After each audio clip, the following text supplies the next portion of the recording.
Hello friends, எல்லோரும் நல்லா இருக்கீங்களா? இன்று நம்ம பார்க்க போகிறது என்னென்னாக்கா, அது ஆன்மீக தகவல்கள். ஆன்மீக தகவல் நிறைய சொல்லிகிட்டு இருக்கோம். அதில் வந்து டெய்லி காலையில் குளிச்சுட்டு மஞ்சள் போட்டு குளிக்கிற பெண்களும் இருக்காங்க. சாதாரணமாக சோப்பு போட்டு குளிக்கிறவங்க எது செஞ்சாலும் சரி, நெற்றியில் வந்து குங்குமம் வச்சுக்கிறது எல்லா பெண்களுக்குமே ஒரு முக்கியமான விஷயம்.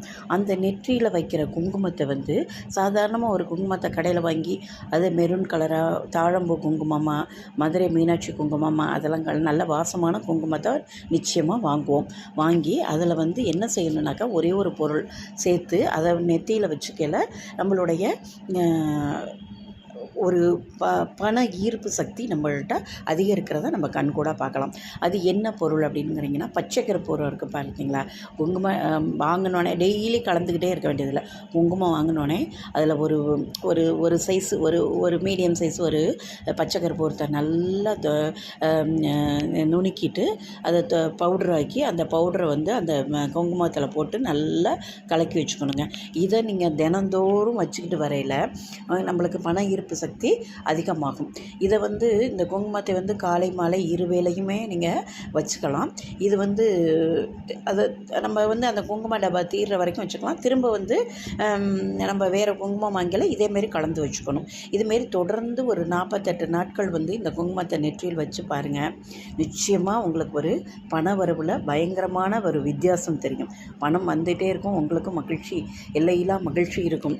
இதை நீங்கள் செஞ்சு பார்த்துட்டு எனக்கு சொல்லுங்கள். அதேமாரி வீட்டில் வந்து ஊதுபத்தி ஏற்றுறோம். சாமி கும்பிட்டுட்டு ஊதுபத்தி வைக்கிறோம்னா அந்த ஊதுபத்தியை வந்து லேசாக தண்ணியில் நனைச்சிட்டு நம்ம வந்து ஊதுபத்தி ஏற்றி வச்சோம்னா அது ரொம்ப நேரம் எரியும். ரெண்டாவது அந்த வாசம் வந்து நிறைய அந்த ரூம் முழுவதும் அது ஸ்ப்ரெட் ஆகி நல்லாயிருக்கும். ஊதுபத்தி வந்து அதோட வாசமும் அந்த தண்ணியில் நினைக்கல இன்னும் கொஞ்சம் அதிகமாகி நல்லாயிருக்கும். அதே மாதிரி வந்து அதாவது அந்த நம்ம விளக்கு ஏற்றுறோம் பார்த்திங்களா, இது வந்து நான் ஊதுபத்திக்கு சொல்லிட்டேன். அடுத்தது நம்ம வீட்டில் வந்து அது அகல் விளக்காக இருக்கலாம், மண் விளக்காக, காமாட்சி விளக்கு, குத்து விளக்கு, எதுவாக இருந்தாலும் சரி நம்ம வீட்டில் வந்து ஒரு தீபம் ஏற்றுவோம். அந்த சுடர் வந்து அழகாக எரியணும் அப்படின்னு சொன்னால் அதில் வந்து நம்ம 2 கல் உப்பு அதில் போட்டுருணுங்க. அதில் போட்டுட்டு ஏற்றி பார்த்திங்கன்னா அந்த சுடர் வந்து நல்ல பிரகாசமாக எரியும். அந்த மாதிரி செஞ்சு பாருங்கள். அது சின்ன சின்ன விஷயங்கள் தான். இந்த விஷயத்தை செய்யலை நம்மளுக்கு ஒரு புது ஒரு எனர்ஜி கிடைக்கும். எல்லாமே நல்லது நடக்கும் அப்படின்னு நம்ம எல்லாமே காலையிலேருந்து நல்லது நடக்கணும்னு தான் நினைக்கிறோம். அதுக்கெலாம் இது ஒரு ஒரு விஷயந்தான். இதை செஞ்சு பார்த்துட்டு எனக்கு கமெண்ட் பாக்ஸில் கொடுங்க.